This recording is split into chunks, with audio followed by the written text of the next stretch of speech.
Klapın ko'tariladi. Klapın ko'tariladi. Ko'tarilgandan keyin dalini ko'tarish boshlaydi. 1,5 metrda 9 dalini bo'ldi. Endi qarang. Buni og'dariladi.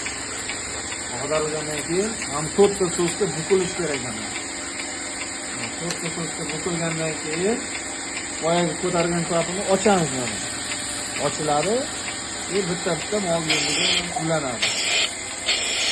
To'rtalasi ulangandan keyin sut ketaveradi. Sovuq bo'lgandan keyin uni yana yopiladi. Bitta yenidan tortib chiqarilsa bo'ldi. Qolgan uchalasi o'zi qo'yib yuboradi. Anladin? O'chiriladi. Dalini nolga tushgandan keyin ochiladi. To'kadi, joyiga qo'yadi. Yarim chelak illit suv qiladi, yoqadi, ko'tarib qo'yadi. Chelakka tashab qo'yadi.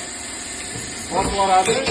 Chelakdagi suvni tortib olib, yuvib, plajasiga tashlaydi.